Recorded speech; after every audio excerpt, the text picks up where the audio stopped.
AITA for moving out in secret after my girlfriend insisted we broke up months ago? My girlfriend would tell me she loved me at night. By day, she presented herself as single. The worst part was, everyone believed her.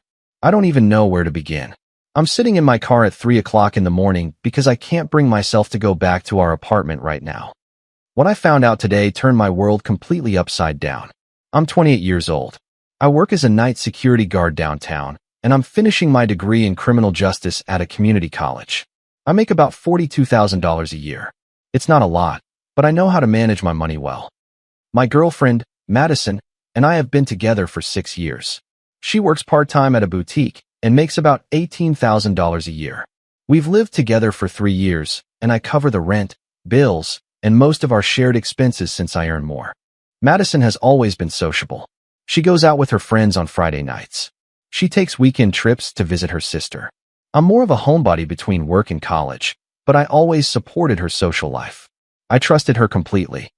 Yesterday, I was scrolling through Instagram when I saw something that made absolutely no sense. Our mutual friend, Jordan, had posted pictures from a birthday party last weekend. In the background of one of the photos, Madison was clearly visible, kissing some guy I'd never seen before. She was wearing the dress she bought last month for a weekend with her college friends. I messaged Jordan, "Bro, was Madison at Jake's party last weekend? I thought she was on a trip with her college friends." His reply hit me like a truck. "Bro, I thought you guys broke up months ago. She's been bringing Cameron to everything since February." Broke up months ago. Who the hell is Cameron? I've been living with her, sleeping next to her, and paying our bills, and apparently, everyone thinks we broke up in February. I called Jordan immediately. "Jordan, what do you mean we broke up? We live together. We were together last Tuesday when you stopped by." "Oh my God, Brandon. Madison has been telling everyone you guys broke up in February.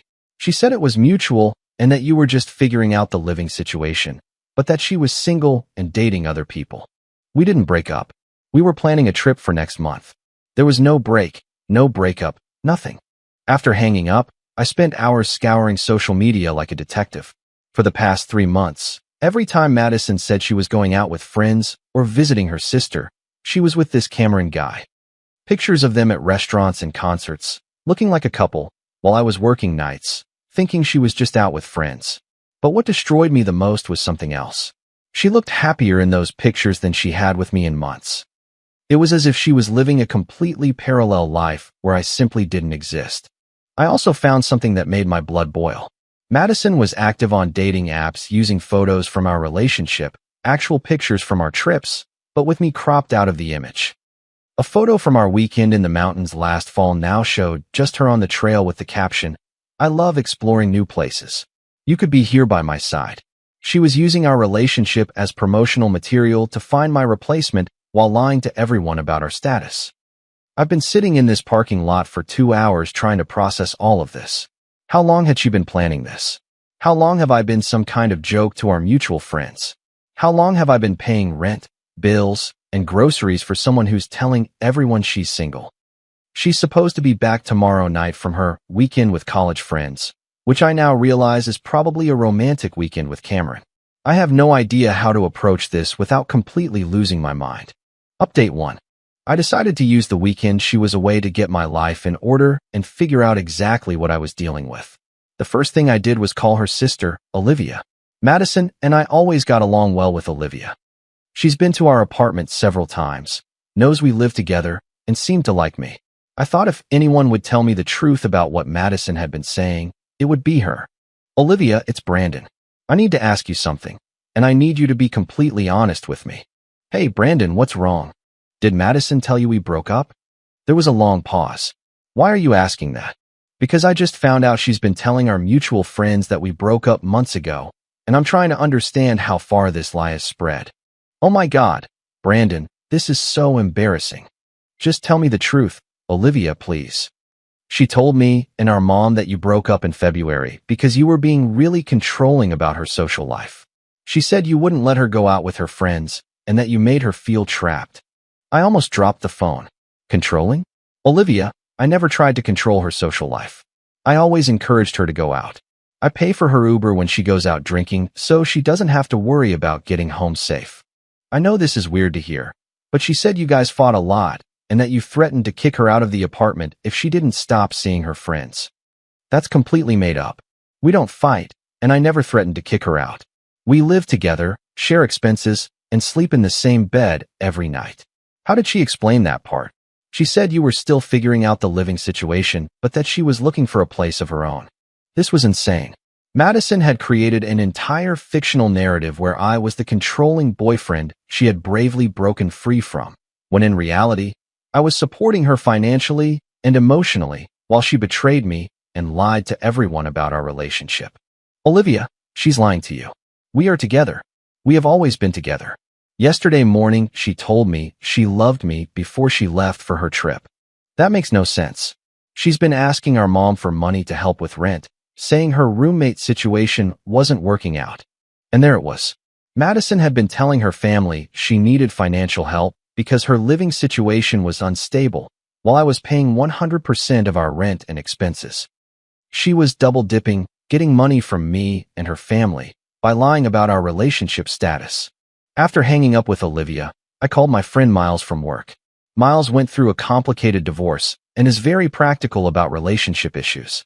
Miles, I need your help with something, and I need you to not ask too many questions until I explain everything. What's going on, man? Madison has been leading a double life and lying about our relationship for months. She's out of town until tomorrow night, and I need to get my stuff out and cut all ties before she gets back. Damn, what do you need? Help moving and a place to stay for a few days while I figure out housing. Done. When do we start? I spent the rest of Saturday methodically disconnecting myself from Madison's life. I took pictures of everything in the apartment for documentation. I packed up all my things and moved them to Miles's place. I took my name off the lease. Luckily, it was month to month, and I only needed to give 30 days notice. I canceled all the utilities that were in my name: electricity, gas, internet, and cable. I called the landlord and explained that I was moving out and would not be responsible for any damages or back rent after that date. I also went to the bank and closed our joint account, transferring my money to a new account at a different bank. That account only had about $800 in it, money I deposited for shared expenses, so it wasn't like I was taking anything that was truly hers. The hardest part was dealing with our dog, Rusty. He's technically mine. I adopted him before Madison and I lived together. He's microchipped in my name, and I pay all the vet bills, but Madison loves him, and I knew taking him would hurt her. Still, I couldn't leave him with someone who had been lying to me for months and would probably forget to feed him once the drama started. By Sunday night, it was as if I had never lived there. All my furniture, my clothes, my books, my kitchen supplies, even my plants, were all gone. I left her things untouched, but removed everything that was mine or that I had paid for. The apartment looked completely different, with only her belongings left. I wrote a short note and left it on the kitchen counter. Madison, I know about Cameron. I know about the lies you've been telling everyone about us breaking up. I know about the dating apps. It's over. Do not contact me. The utilities will be disconnected on Monday, as they were in my name. The landlord knows I'm moving out. Your half of this month's rent is paid, but after that, it's on you. I left my key on the note, took one last look around, and left. This morning, I got a call from Olivia. Brandon, Madison called me crying, asking if I could send her money to pay the electricity bill. She said her roommate moved out suddenly and left her with all the bills. Should I send it? No. Olivia, don't send her any money. She's 26 years old and has been lying to you for months about our relationship. It's time she learns to support herself. But what if she can't afford the rent? Then she'll have to find a cheaper place or move back in with family. That's not my problem anymore, and it shouldn't be yours either. Madison has been calling and texting me nonstop since she got back last night, but I blocked her number. She tried calling from other numbers, but I don't answer anything I don't recognize. I know she's probably panicking because her whole scheme has fallen apart, but honestly, that's what happens when you try to maintain a double life. She wanted to be single so badly that she convinced everyone she was. Now she can, in fact, be single and deal with all the responsibilities that come with it. I'll be staying at Miles's for another week while I look for a new place. It's strange to be starting over at 28, but it's also liberating. For the first time in years, I'm only responsible for my own bills and my own choices. More updates will come as this situation unfolds. Update 2. Things have escalated quite a bit since my last update, and honestly, I'm shocked at how desperate and manipulative Madison has become now that she's lost her safety net. First, let me fill you in on what happened when she got back from her weekend trip. Miles has a security camera at his apartment complex. On Sunday night, around 11 p.m., we saw Madison's car pull up outside.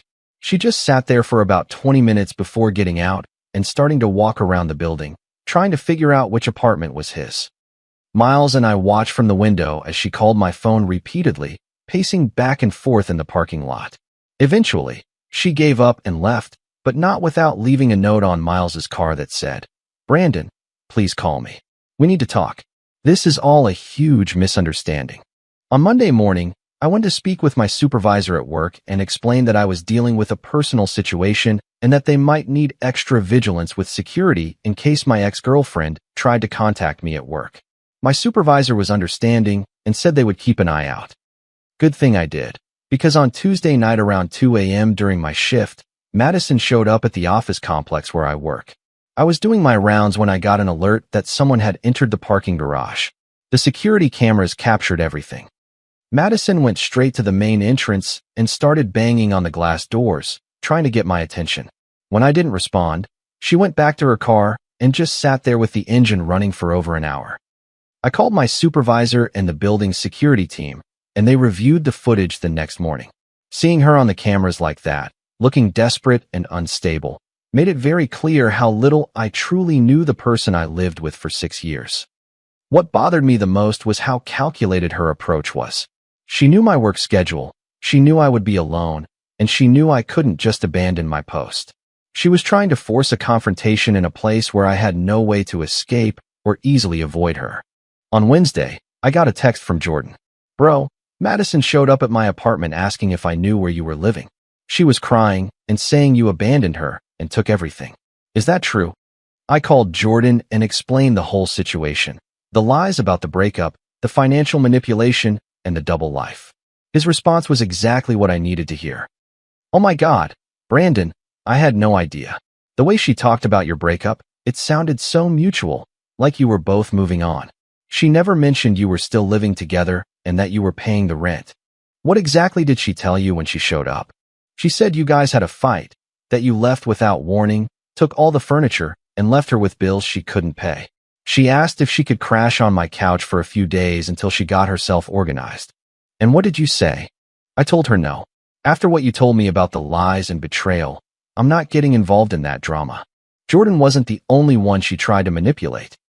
Over the next few days, I got messages from several mutual friends saying Madison had contacted them, telling variations of the same story, that I had abandoned her suddenly, left all the bills for her, and taken furniture that was ours, not mine. What she didn't expect was for those people to check the story with me. Everyone who reached out got the full truth about what had been happening, including screenshots of her dating app profiles and pictures of her with Cameron. The reaction was unanimous. No one wanted to get involved in helping someone who had been lying and cheating for months. On Thursday morning, Olivia called me. "Brandon, I need to tell you something about Madison that I think you need to know." "What happened?" "She came to stay here last night because she got evicted from the apartment. While she was here, she was on the phone with someone. I think it was Cameron, and she was saying this was all part of her plan." "What plan?" "She said something about planning this transition period for over a year. That she needed to keep things financially stable with you while she figured out what she really wanted. She said she never imagined you would just disappear because you're too nice and would always take care of her." It made me sick to hear that. She planned it for a year. It seems so. She was complaining that Cameron now doesn't want to live together because he doesn't want the drama of dealing with her ex-boyfriend situation. She seemed irritated that her plan backfired. So there was the truth.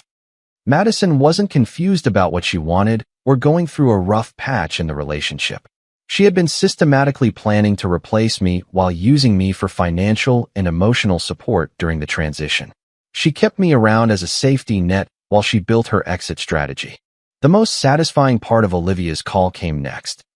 "And I wanted you to know that Mom and I are not helping her financially anymore. After finding out the truth about what she did to you, we're both disgusted." She's 26 and needs to learn to take care of herself instead of manipulating the people who care about her. I appreciate that, Olivia. I really do. She's been lying to our whole family for months, making everyone believe you were controlling and abusive when you were actually supporting her the whole time. That's not acceptable. The final confirmation came yesterday when I spoke with the manager of the boutique where Madison works. I needed to update my emergency contacts for insurance purposes anyway, so I mentioned that Madison and I were no longer together. Oh, that's a shame, the manager said. But to be honest, that explains a few things about her behavior lately. How so? She's been calling in sick a lot more frequently, and when she does come to work, she spends most of her time on her phone texting. We've had to talk to her about customer service complaints because she's been distracted and rude to customers. How long has this been going on? Since about February, I'd say, right around when she started talking about this new boyfriend she was seeing. Even at work, Madison's focus was on her double life, not her responsibilities. She had been coasting through her job while I carried the financial weight of our life together.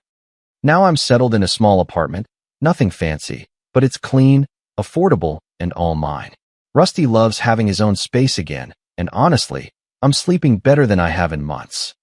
I know Madison is struggling now that reality has come knocking, but that's the consequence of trying to manipulate multiple people for your own convenience. She wanted the freedom of being single while maintaining the security of our relationship.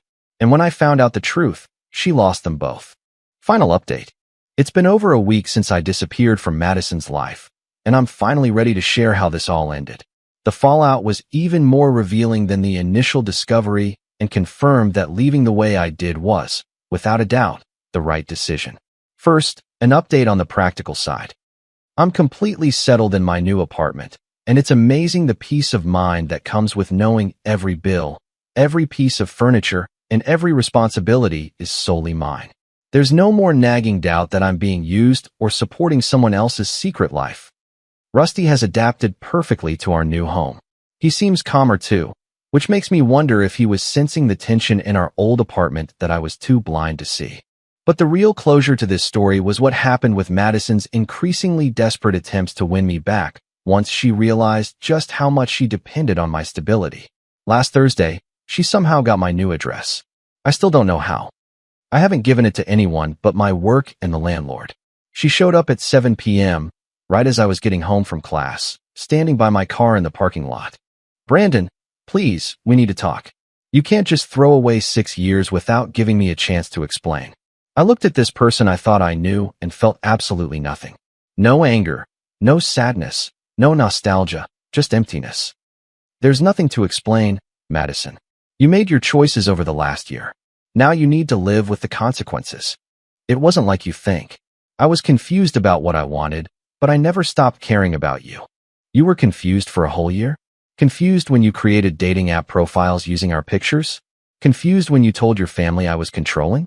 Confused when you planned this transition period while I paid all our bills? Her face went pale. She didn't expect me to know about the lies to her family or the year-long planning. How did you know? Who told you? Does it matter? The point is, I know who you really are now. I know our entire relationship was just a convenience for you while you figured out what you really wanted. That's not true. I loved you. I still love you. I just needed time to think. Time? You had plenty of time, Madison. Time to date other people. Time to lie to everyone about our relationship status. Time to use my income while you played house with someone else. What you didn't have was the honesty to tell me what was going on. She started to cry, but it felt like a performance, as if she was trying to trigger my protective instincts rather than expressing a genuine emotion. I made mistakes, okay? But we can get through this. We've been together for 6 years, Brandon. That has to mean something. It would mean something if those 6 years had been honest. But I have no idea how much of our relationship was real and how much was just you using me as a safety net. I wasn't using you. Really? Then why did you keep me around while you were building a relationship with Cameron? Why did you let me pay all our bills while telling your family you needed money? Why did you lie to everyone about our status unless you were gaining something by keeping me in your life? She couldn't answer any of those questions, which was an answer in itself. The conversation ended with her pleading for me to reconsider, promising to break up with Cameron, promising to be honest from now on, promising she would change. But promises from someone who has lied for a year mean nothing. Madison, even if you were being sincere about changing, which I doubt, the trust is completely gone. I can't be in a relationship where I constantly have to wonder if you're telling the truth or planning your next exit. So that's it. You're just going to erase 6 years like they meant nothing. I'm not erasing 6 years. I'm walking away from someone who erased 6 years while pretending she was still in the relationship. That was the last time I saw her. Over the weekend, I heard from Jordan that the situation with Cameron imploded. Apparently, when he realized the drama involved with Madison lying to and financially manipulating the live-in boyfriend she had, he decided he wanted no part of that mess. He told people at a party that he thought Madison was genuinely single and would never have gotten involved if he knew the truth about her situation.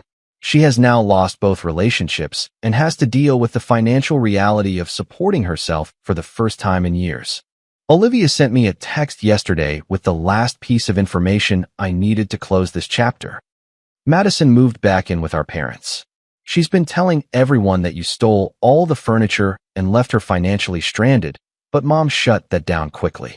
She said if she was grown enough to lie and cheat, then she was grown enough to deal with the consequences without playing the victim. She keeps asking if we think she should try to win you back, and we keep telling her she should focus on learning to be honest and independent instead of finding someone else to take care of her. It was exactly what I needed to hear. The people who actually matter in this situation, the mutual friends and family who actually know what happened, see through Madison's manipulation and the victim narrative she's trying to maintain. Looking back, I see so many red flags I ignored. The fact that she never offered to pay for dates or shared expenses, the way she would get defensive when I asked about her weekend plans, and the way she always steered any conversation about our future toward what I could provide for her instead of what we could build together.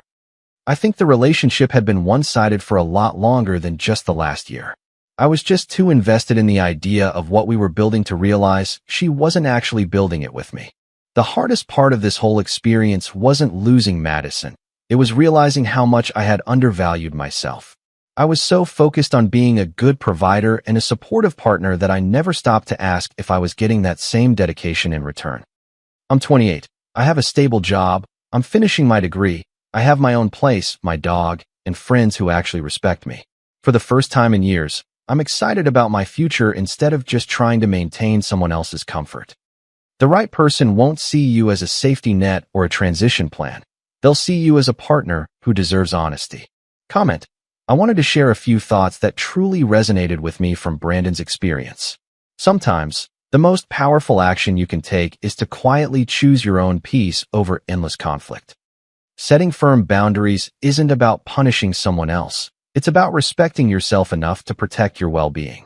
You can be a kind and supportive person while still recognizing when a line has been irrevocably crossed. True healing begins the moment you decide to take responsibility for your own happiness, not someone else's. Letting go allows you to make space for relationships built on mutual respect and honesty. You can't force another person to be accountable for their choices. However, you always have the power to be accountable for yours. I hope this story reminds you of your own strength and the importance of building a life where you feel safe and valued.